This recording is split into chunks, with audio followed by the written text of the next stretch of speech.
Hi, I'm Billy Keels, the host of the Going Long podcast. Every week, I'm going to be here interviewing the absolute best in the business as it relates to real asset investing, as well as real Main Street investors. We're going to be having conversations where you can listen in, and that's going to help you to continue on your path to education so that you feel much more comfortable as well as confident in investing long distance. So make sure that you go ahead and subscribe to the channel. Make sure that you're liking it as well, because that way you can get every single episode as soon as it comes out. And by the way, don't forget to leave today's episode a 5-star review. Let's go ahead and listen to today's conversation. Welcome to the Going Long podcast. We're back once again to continue to help educate you so that you feel much more comfortable and confident investing beyond your backyard. I'm your host, Billy Keels. And you know what? If you've ever wanted to know how a technologist could become the mad scientist of multifamily by actually living by 2 simple mantras, even if you didn't come from a real estate background, then guess what? Today is absolutely the conversation that you're going to want to listen to until the very end. Because today's guest not only loves public speaking, and you're going to figure it out pretty quickly, he also frequently engages with investors from all around the world. And by the way, he actually is a backyard tomato farmer and has a very, very big love for protein diets and health management. He's also the CEO of Multifamily University, as well as the CEO and founder of Grocapitus. I'd like to welcome to the show, Neal Bawa. Neal, welcome to the show. Thanks for having me on the show, Billy. It's always a pleasure to get on podcasts across on the other side of the pond. I love it. It feels so different, right? So it's awesome. Yeah. I love it. And I know everybody around the globe is going to benefit so much from the conversation today. And Neal, listen, I know we were talking before the show, but there's kind of 5 questions I ask everybody. And afterwards, we're just going to have a great conversation. But help us understand, where do you live in the U.S.?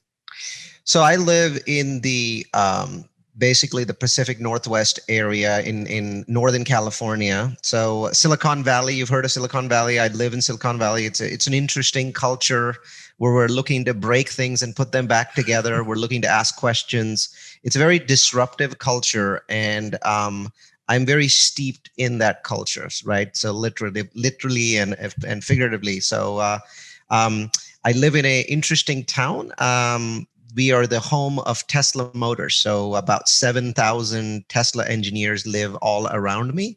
Wow. And so it's actually a very fun city to live in. It used to be a very quiet city, and then Tesla came to town about 15 years ago and changed everything. All right, perfect. So up there in the Pacific Northwest, thanks for sharing that with us. Also, Neal, what is the most positive thing that's happened to you in the last 24 hours? Something really positive happened. And it's something very small, but something very big as well. So we've had a door in our kitchen that leads out to the backyard, and the door's been sticking for the last 6 or 7 months, and it's horrible because it's thrown out my arm, it's thrown out my wife's arm, and every time we open the door to kind of put the trash outside, and there's been this constant conversation between my wife and I on this door is so horrible, this door is so horrible. Eventually, yesterday I said, we're not going to talk about the door being horrible. We're going to post an ad on Craigslist telling people exactly what's wrong with the door, and somebody will come fix it. And she said, no, that's not going to happen. I mean, who the heck will show up from Craigslist to fix this door? It's a very specific kind of door. And I said, we've spent 6 months moaning and complaining about our arms being thrown out. Can we just spend 15 minutes on writing a good ad and taking good pictures? And she's like, okay, fine, we'll do it. So we do this process. And about 15, 20 minutes after we post the ad on Craigslist, a woman calls, a young woman, and says she knows exactly how to fix this because her dad's been doing this for years. And so we're like, when can you come? It's Sunday afternoon. And she's like, no, I can come right now. So she shows up 20 minutes later. And the moment she walks into the house, I'm like, oh my God, this is terrible. She's like this stick. I mean, she probably weighs like 80 pounds. And she's, shorter than 5 feet. And I'm like, how is she going to fix this massive door? Right. Mm-hmm. And that was, again, my negative side of my head saying this hasn't gotten fixed for 6 months. It's gotten worse. I've messed up my arm and it's not going to get any better. And within 5 minutes, I knew I was wrong because she came in, asked 3 or 4 questions, and in 5 minutes, she had the door out. And she didn't need anybody else's help because she knew exactly what she was doing. She popped something above, moved the door up, moved it out, right? And started to clean the wheels. And 20, 25 minutes later, The door was done. We had paid $50 to fix this thing that had been a bane of our existence. And my wife and I, basically said, this is all that was needed. 6 months of complaining, whining, and all we needed was 15 minutes of positive action, and we didn't take it, right? This is what life's all about. It seems that the vast majority of our whining and complaining is related to the fact that we haven't taken the one small, simple positive action. Sometimes it's a set of positive actions, 1, 2, 3, 4, 5 positive actions that lead to an outcome. And it was so delightful to be reminded again that very small positive actions can lead to very large outcomes. Wow. I love that story. And Neal, that's awesome. That's inspirational. And so, yeah, to be able to realize that 15 minutes, it took you 15 minutes and some action to get rid of 6 months of agony and actual physically feeling better. So thank you for sharing that with us. And, Neal, I mentioned a couple things in the very beginning of the conversation. I gave some highlights, but I would love for you to fill in the different parts and give us a little bit more about your backstory and help us to understand maybe some of the different decisions that you've made along your journey to get to where you are today. Yeah, not the typical, podcast guest. I'm a technologist. I'm a geek, a dork, whatever you want to call us. You're cool. You're cool, Neal. You're cool. I'm not sure if I'm cool, but there's a certain percentage of your viewers that'll think I'm cool because they're geeks like me. So most people start in real estate by renting a home or renting out a single family rental, or maybe they do some private lending. I started in real estate in reverse. So in 2003, my technology company was a tech education company. We were doing really well. The CEO of the company said, we are not going to rent anymore. We're going to build our own custom campus for our specific use. It'll be designed specifically for our use. Every room's going to be designed that way. The ceiling height is going to be designed for our use. And I was like, okay, Paul, you go. And he said, no, you go. And I said, what? You want me to build this thing? I haven't even rehabbed my own house. You want me to build this massive campus? And he's like, yeah, I'll help you. We'll get some people, will guide you through the process. And I'm like, but I'm your COO. I have a company to run that's growing at 30% a year. He's like, you'll figure it out, right? Well, what he really meant was you'll run the company from 8 a.m. to 6 p.m. And from 6 p.m. to 2 a.m. every day, we'll go to my house and we'll figure out how to build this campus. Well, that started the most terrifying, time of my life, where I was like, if I make a mistake, it's going to be $1 million for my company. And we did make mistakes. And luckily they weren't the $1 million kinds. We did make a bunch of mistakes. But and a lot of people come to your podcast and they talk about financial freedom through real estate. What I learned, the first lesson that I learned was not about real estate providing financial freedom.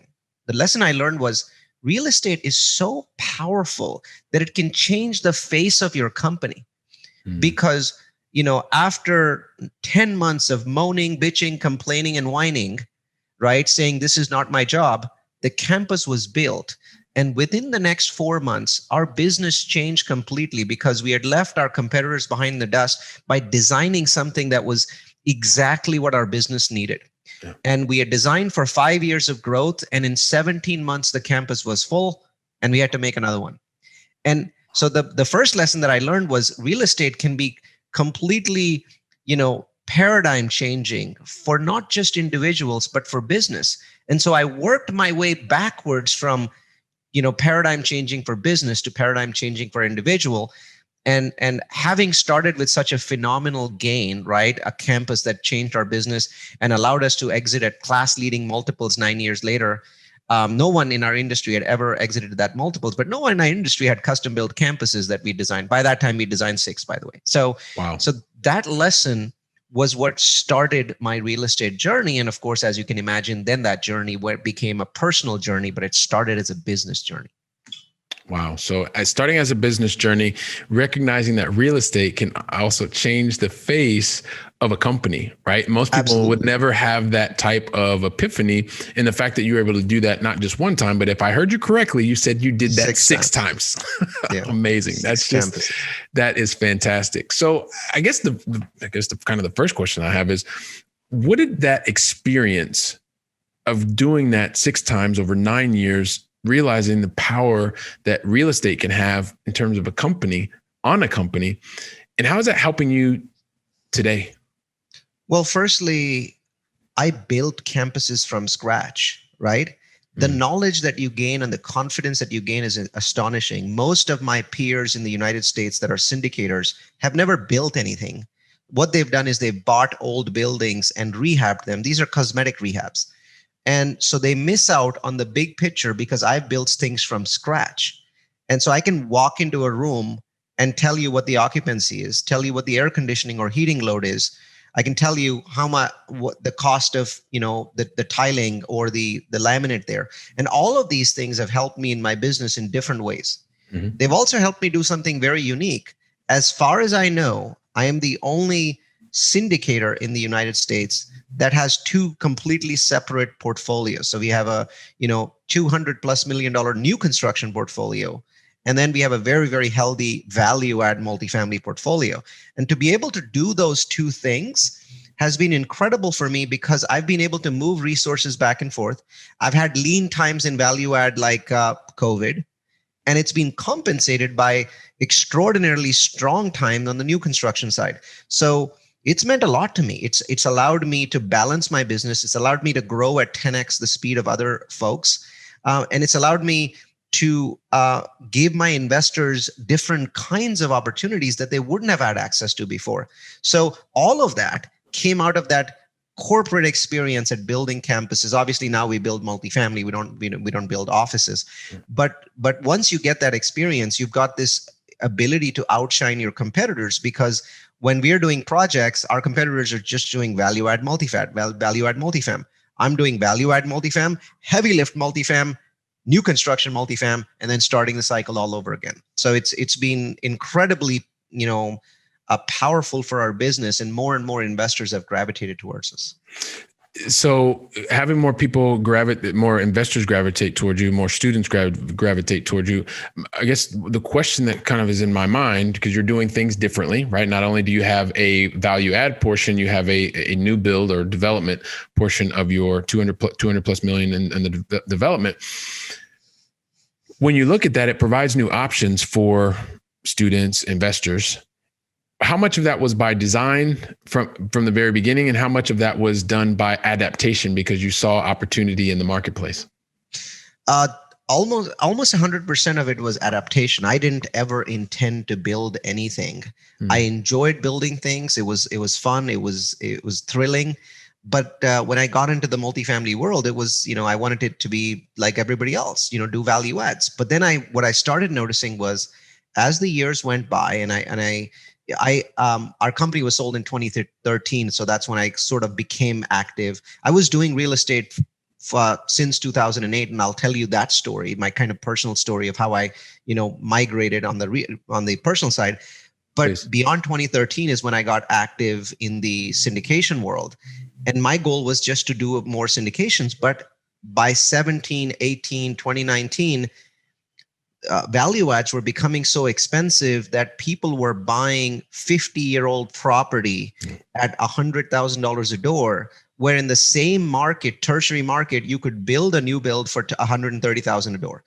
So why would I give up on all that value that I created just for $30,000 a door? Why would I give up the immense value? I mean, when you do value add, 90% of that is lipstick. You're, countertops and cabinetry. You're adding value, but that value is usually worth $150 to $200 a month in rent. Yep. When you build something from dirt, you're going from $0 to $1,800 in rent, right? So the value that you're creating is massive.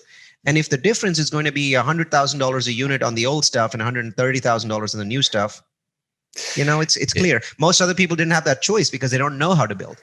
So and so you're getting into something that is very important. And I would love for you, because you gave a wonderful example for those that are really trying to understand still how the valuation works in something like a larger multifamily apartment complex.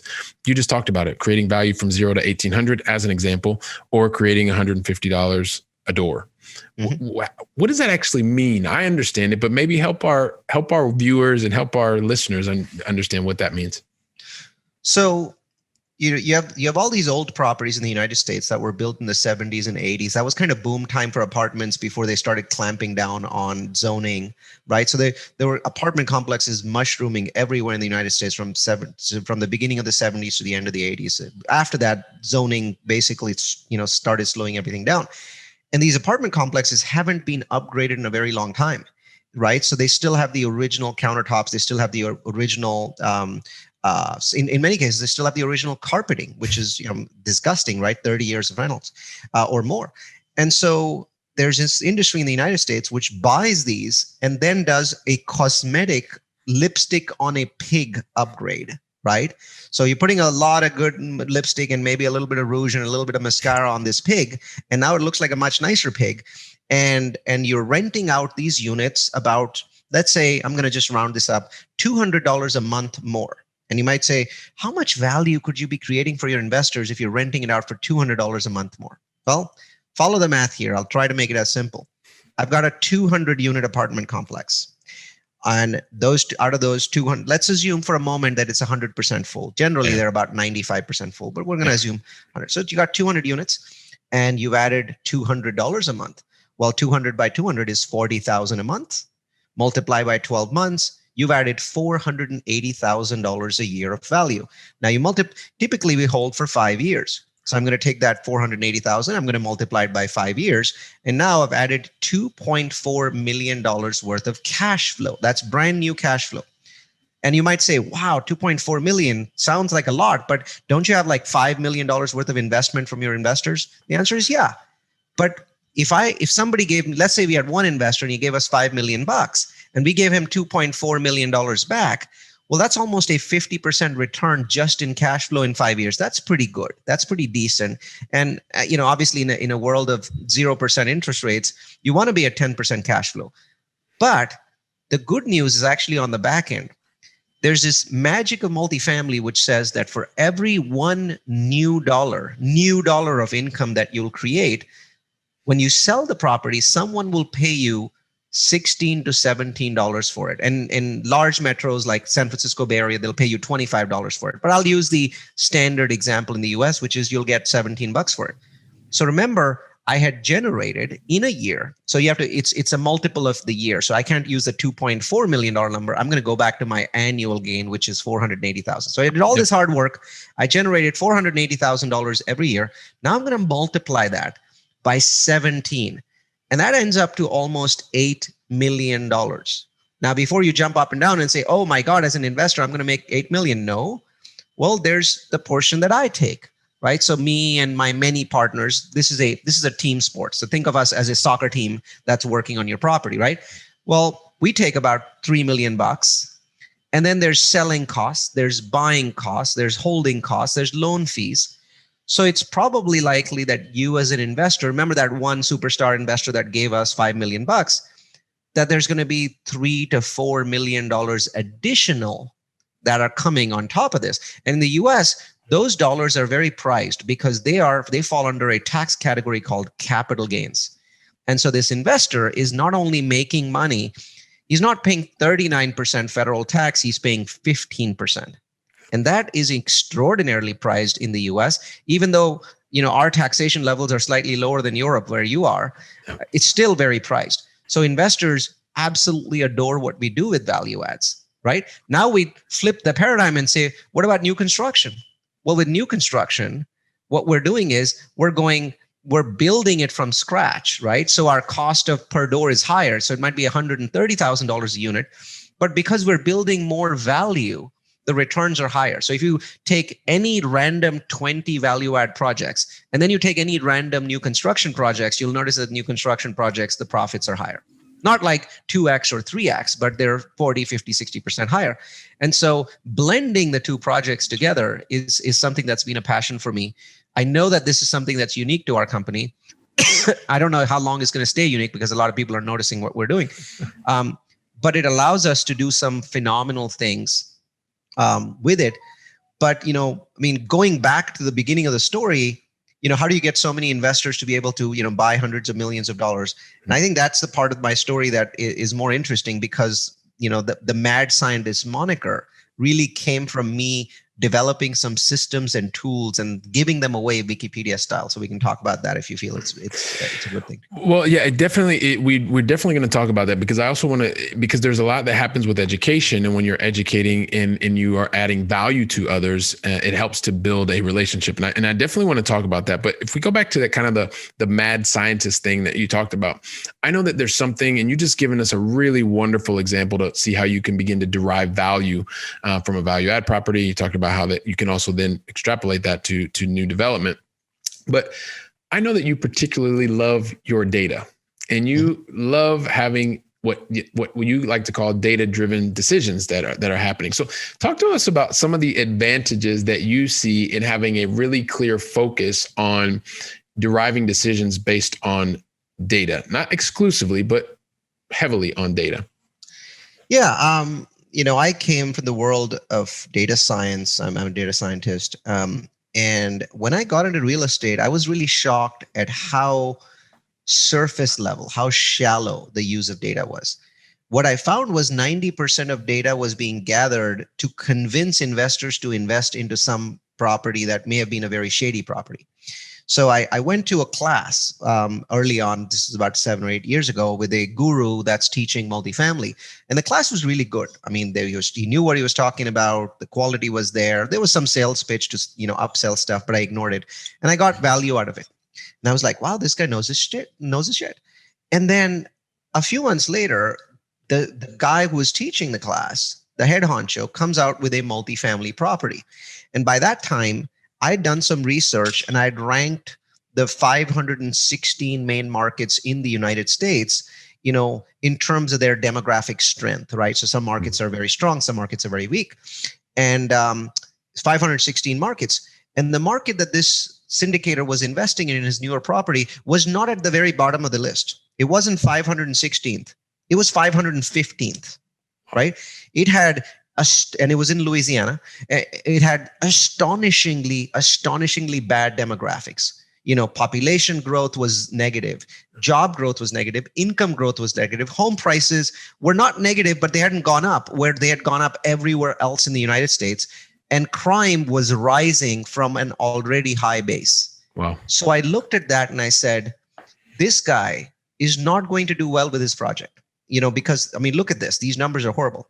In about 8 hours, he had sold out his syndication. 8 hours, right? So $8 million worth of syndication. What the lesson that I learned there is that people are basically using data to their advantage, because when I went and looked at the syndication, what they'd done is they'd managed to somehow manipulate all the data to make all the numbers look good, even though the numbers look bad.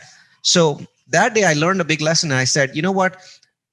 My contribution to this industry, you look for something that you do that you're known for, is going to be, I'm going to develop a system. Eventually that system ended up being called Real Focus. I'm going to develop a system that is not a black box system. It's not a come to Neal so Neal can tell you the best cities in America to invest in. It's a system that I tell you what I do, I give it to you, and then you can improve it or change it as you wish. You can go and give it to other people and say it's Billy Keel's system. I wouldn't even sue you because it's truly meant to be given away. It's like Android, right? Yeah, it's open source, right? You give it away.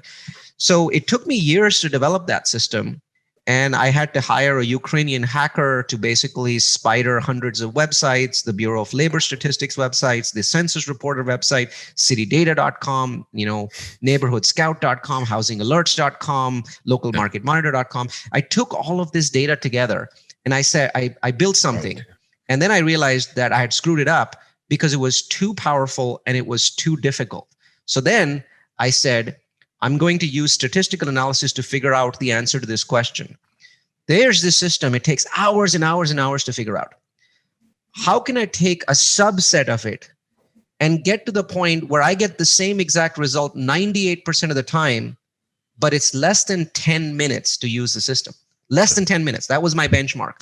And so we took it and developed a new system, which was something that anyone in the US could use. This is a US-based system, by the way. I'm sure that I'd love to talk to somebody to develop a Europe version of it, but I don't know which websites to spider. And so we built the system. We called it Real Focus. We stuck it on our website. And people were coming in, they were using the system, and they couldn't believe that was free. They couldn't believe that there was no follow-up, there was no like subscription or upscale. And I was like, no, I really want to give this away because people should be making good investing decisions. They're like, what do you get out of it? I said, notoriety, right? Yeah. And I became known. People started inviting me to meetups and podcasts. Now I teach at a conference every week. I appear on 3 podcasts every week, and a huge army of geeky investors, dorky investors follow everything that I do. So to me, I got a huge benefit out of it. But one interesting part of that story was that I had it on my website and I was getting maybe like 50 people a month. And I was like, this is not enough. There's 2 million real estate investors in the US. I need somehow to 10x or 20x this. So what I did, and I'm so sad that it took me a long time to figure this out, is I sent an email to everyone that had ever downloaded the system. And I said, how do we get 50x more people to look at this system? And the answer was shockingly simple. Someone sent me an email saying, the world's largest online learning website is udemy.com. Put the course on there. And we put it on there. And our goal was, hey, if we can go from 50 people a month to 100 people a month, we're going to be really happy. And Billy, it just blew up. I mean, if you go to udemy.com/realfocus right now, there's 6,000 people taking the course just today, right? And there's 500 5-star reviews. It is the most popular and the best reviewed course on the Udemy website. And it just sort of blew up, and it got me the notoriety that I wanted and got me as many investors as I ever wanted for my projects. And those investors, they came in with trust because they were like, I know you, Neal. I know what the Real Focus system is. I know how you pick cities. And if I apply that to a city that you're going into, I know that the Real Focus system is going to give it very high marks. That kind of credibility is not something that you can create in any other way, right? Everyone comes in knowing what you do. No, and I think what you've just hit on something that is fundamental, because one of the things that you said early on was people were asking you, why are you just giving this away? And you were very honest about it and saying, well, you gain notoriety. And so by being able to add value to others, give to others, then later you have to be willing to receive. And when people want to give you their time and attention, then you are now in a position where you are able to receive that and help people. So you're creating a loop. So I want one point on that. Go ahead. One quick point. So currently 50,000 people in the US are using the Real Focus system actively, right? So 1% of those are invested with me. 1%, 500, right? 49,500 are using it to either buy multifamilies themselves, buy multifamilies as other syndicators for others, or to buy single family. It actually works slightly better for single family than it does for multifamily. Okay. And so what's amazing is I feel really good about my 500 investors and the extraordinary, life benefits they give me. But what I really feel good about is those 49,500 people. They'll remember me forever, even though there's no financial connections. And you might say, what did you get out of those people? I'm pretty sure that those 49,500 referred the 500 over to me. Without a doubt. So there's two things, because there's something we talked about before, and I want to make sure that we have time to get back to it. But there's one question that I am really dying to ask you, because especially when we have someone that has such a focus on data, you've given us such clear, crisp examples that really crystallize things. There's a concept that people talk about all the time, Neal, and as it relates to investing and as it relates to returns. And there is this whole concept of risk-adjusted return. When I talk to you and say risk-adjusted return, what does that mean to you? And how should someone as an investor really take into consideration anywhere that they're placing their capital with this risk-adjusted return? It's a very good question. And I don't get asked that question enough. I wish I'd get it more. So here's the perfect sentence to frame that argument. US Treasury bonds at 0.7% interest today are the same risk-adjusted returns as marijuana at 50% a year. Okay? So when you look at it, you're on the one side, you invest in the marijuana industry in the US, which is still illegal at a federal level, but it's legal at a state level, and you're making 50% a year. Okay? And then on the other side, you invest in US Treasury bonds at 0.7% for a 10-year investment. The way that the world works, these are both the same. And you might say, how can 50% be the same as 0.7? The answer is you're adjusting for risk. The risk inherent to treasury bonds is nothing. The entire world economic system must first collapse fully for there to be any risk in US treasury bonds. Whereas on marijuana, right now, you could be getting 10, 20% annualized. So you know that when the property sells, you're going to make 50%.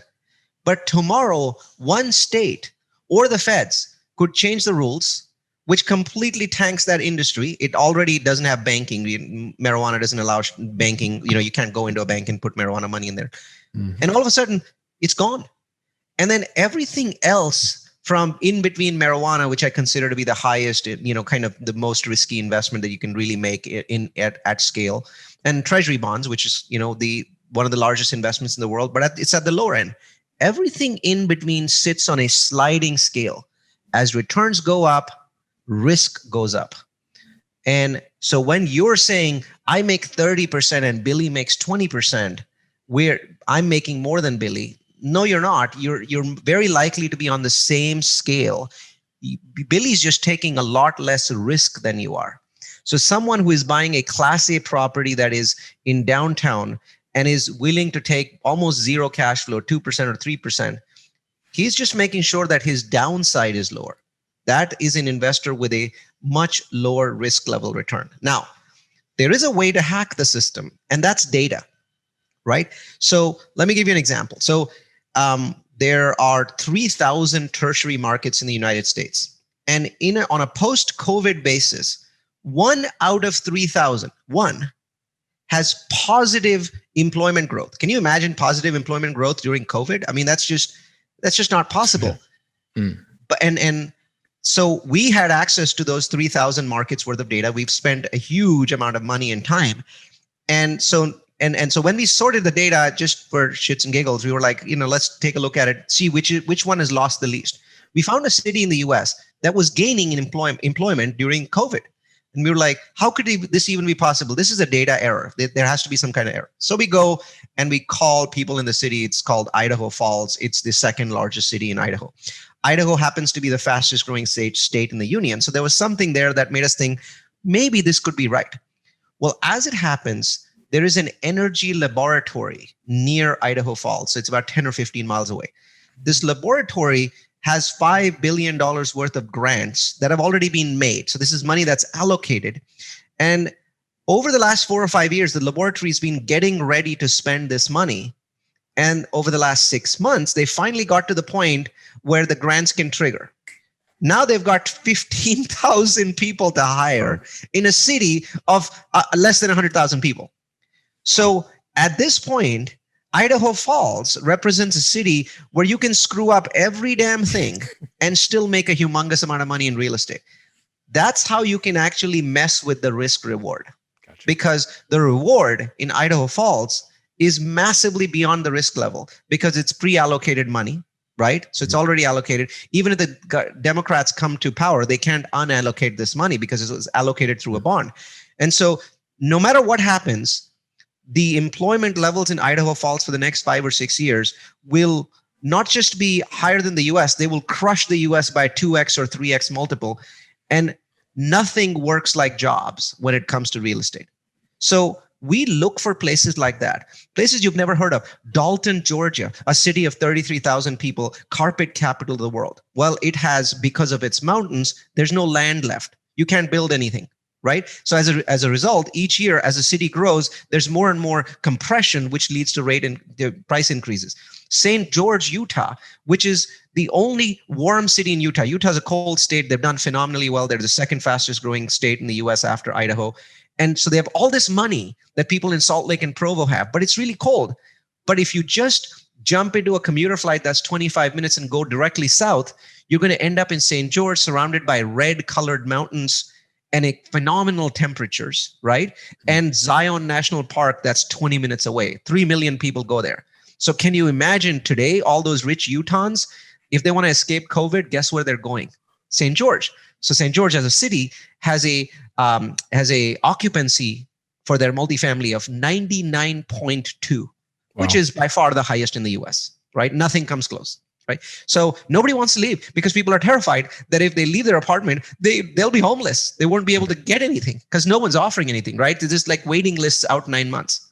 That's what data does, right? You follow it and it allows you to cheat along the risk-adjusted scale. So this is one of the best explanations that our entire audience has ever heard of risk-adjusted return. Wonderful examples. And while you're watching us, you need to kind of rewind and watch Neal explain that again. If you're listening on your treadmill or whatever, just go ahead and push that button and rewind a couple of times. You need to listen to that a couple of times because it was a wonderful explanation. So thanks for that, Neal.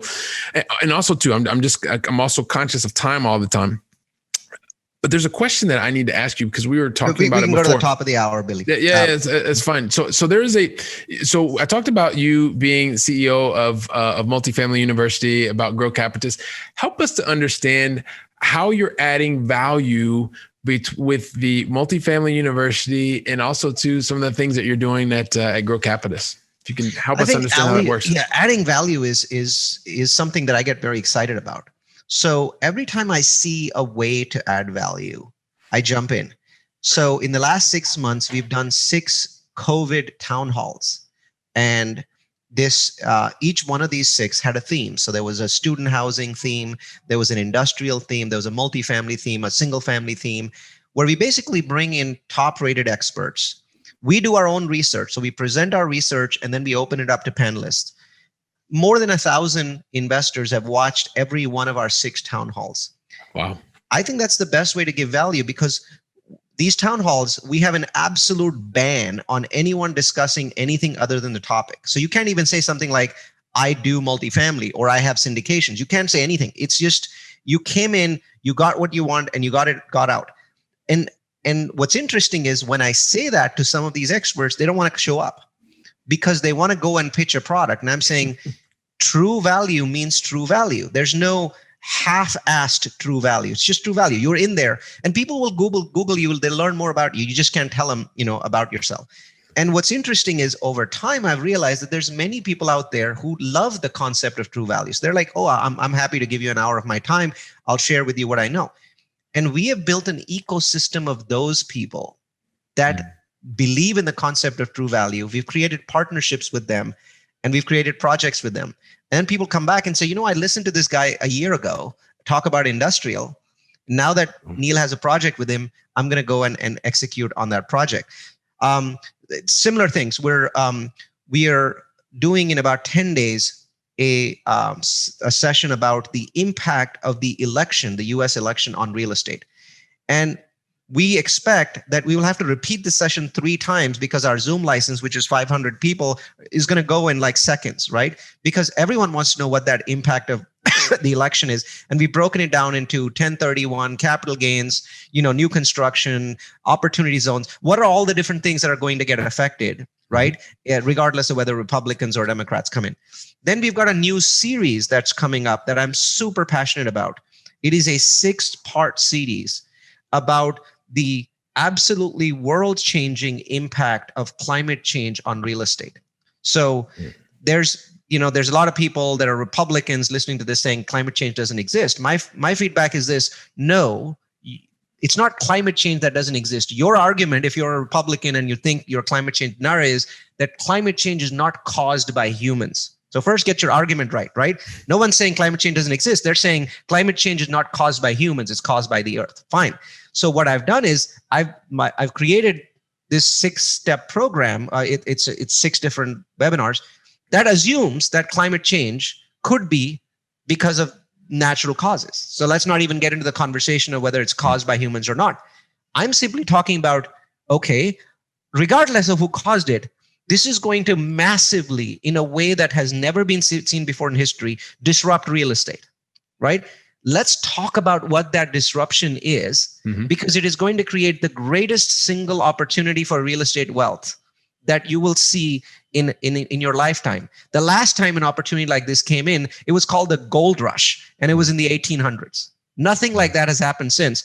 So because this is a land grab, because certain portions of land in the United States will just simply vanish, right? And it'll vanish much sooner than you think because no one will insure it anymore. So the land will still be there. The sea wouldn't have come in, but nobody would want to live there because nobody would insure it. So those sorts of things really make me passionate, because this is information that most people don't know, but it's so powerful, so disruptive, that it should be out there. I love that. And you are making sure that you're addressing topics, you're bringing value, you're helping to open eyes, open ears, open hearts, which I think is phenomenal. And so I just want to keep talking to you forever, Neal, but you know what? Time is limited here with us. So a couple things I always have the going long final 3 questions, but I never ask those questions, Neal, unless you tell me that you're ready for me to ask you. So my question is, are you ready? I am ready. All right. Awesome. So here we go. So first question, Neal, is you've talked about where you are in the US, and that I live here in Barcelona, Spain. And so I'm always interested, for all of my guests, is what is your favorite European city, either that you visited or still on your bucket list to visit? That's an interesting question. Like everybody else, I'd love to visit London and Paris, but the city that really catches my fancy is Istanbul, and used to be called Constantinople. Yep. And if you go back and read history, the most powerful city in Europe/Asia was never London. It was never Paris. Paris was actually a crappy little town until the 1800s or the 1700s. Istanbul, or Constantinople as it used to be known, was the most powerful city of all. Its history is absolutely amazing, and it changed Europe forever multiple times. And I'd love to actually go and touch that history. It's absolutely remarkable. It is wonderful. And when you are actually in Istanbul, when you can see Europe and Asia, it's amazing. So great. Love that is your place to visit. So also, Neal, other thing is, you're a very successful person and you are bringing so much value to so many people. And I always think that really successful people have usually only made one mistake in their entire lives.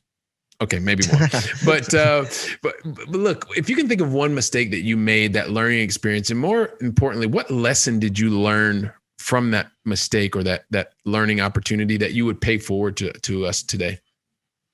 Very simply this. The worst thing that you can possibly do when taking other people's money is to sugarcoat things. I did that once. I learned from it. I don't sugarcoat at all to my investors. And anyone who thinks that you will ever lose an investor because you tell them the truth does not understand investors, does not understand their psyche. No investor out there expects Billy Keels to be superhuman. They just expect Billy Keels to be ethical, right? And straightforward. That is their expectation. They're expecting that there will be mistakes, there will be U-turns, left turns, right turns in this journey of real estate. What they don't want is that when there is a U-turn or a left turn, they don't even find out about it. So that was a lesson that I learned. More than anything else, make sure that you're very candid and very straightforward with your investors. All right. Stay candid in present and straightforward with your investors. Love that. And Neal, to kind of wrap things up today, I always like to think about how we can feed the brain. So what book recommendation would you have for the Going Long audience? It's always been the same book. I tell people that The Miracle Morning is not the greatest book of all time, but it is the most important book of all time. Because if you follow The Miracle Morning for an hour every day, you will get time to read other books and you'll probably end up finding your best book. The problem is we never get to the best books because we never allocate the time. The Miracle Morning makes sure that we actually allocate the time to read books. So in that sense, it's the most important book of all time. I love that. So Hal Elrod's Miracle Morning, and I met him personally. Awesome. And I'm also a big believer in the Savers method, and so it's something that I practice on a daily basis. So that resonates a lot with me, Neal. Thank you so much for sharing that. Look, there've been so many things that you've shared with us today, Neal. It's really difficult to go through all of it, but I come back to what you talked about. Real estate is powerful enough to change the face of a company. That's something that you saw from the very beginning. It's something that you were able to repeat 6 times in less than 10 years. You then took a lot of that same experience and that same knowledge and know-how, and you continue to focus on adding value to others. And whether you're doing that in your models that are educational, your models that are also helping investors to get closer to their dreams by placing their capital, it's something that you are just really, really focused on. You've got lots of, you also talked about the udemy.com and Real Focus. and you're just really focused on adding value. And I know I want to keep talking to you. I know so many people that are watching us today on the video and listening to us are like, I got to find out more about how I can get involved with Neal, his ecosystem and things like that. So help us understand, Neal, what is the best way to get in touch with you, with your organization, with your ecosystem?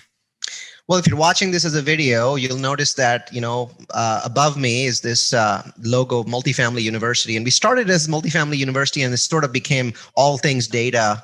So we talk about single family, we talk about, industrial and self-storage and senior housing. We talk about all of those asset classes in deep dive webinars. We do them 26 times a year. So the best way to learn more about us is Multifamily University. If you want to be more lazy than that, I happen to be the only Neal Bawa on the World Wide Web. So if you type in simply Neal and last name Bawa and hit enter on Google, you'll see about 200 articles or podcasts that I've appeared in or conferences that I've taught at. The one topic that I always tell people to start with, because it truly changes your life, is type in Neal Bawa virtual assistant. So I have 18 full-time virtual assistants that work for me. And they've really changed the quality of my life and the quality of my company. Anyone who doesn't understand the incredible power of virtual assistants should start there. So type in Neal Bawa virtual assistant, hit enter, and you'll learn some truly crazy, mind-blowing stuff. Awesome. So once again, adding value, it just doesn't stop with Neal. I think it's phenomenal. And so go to Multifamily University, check out Neal Bawa. He is the only one on the World Wide Web. And listen, Neal, I really want to thank you so much for taking the time to share your insights, your knowledge with me and with the entire Going Long audience. So thank you very much for taking your time today. Thanks so much for having me, Billy. Love to come back. All right. Awesome. Would love to have you back as well, Neal. And so just really quickly to the Going Long audience. I mean, this has just been an absolute phenomenal opportunity to learn from an expert, someone whose heart is really in giving and focusing on others. And so, you know what, I know both Neal and I would love to have your feedback on today's episode, really help us understand what you took away from today's episode. Also what you would love to know when Neal comes back to talk to us the next time. So, and because of that, I'm sure you want to go out and at least share today's episode with 2 or 3 other friends. At the same time, if you want to leave us a 5-star review, you can do that as well. And just really quickly, I want to say that I am really looking forward to welcoming each and every one of you back on the very next episode. And until then, go out and make it a great day. Wow. Don't you love hearing from top-notch experts in the field? You know, when I was getting started, I really wish that I would have had access to such experts. And even more, I wish they would have given me like a really simple list of things to follow so that I could have gotten to my goals much faster and been much happier even sooner. So that's why I've created for you the 7 things that you should avoid in order to be successful in long distance investing. And you can pick that up really easily by going to billykeels.com/7 things to avoid. And also, if you liked today's episode, don't forget to leave a 5-star review. I'm looking forward to seeing you on our very next episode, so go out and make it a great day.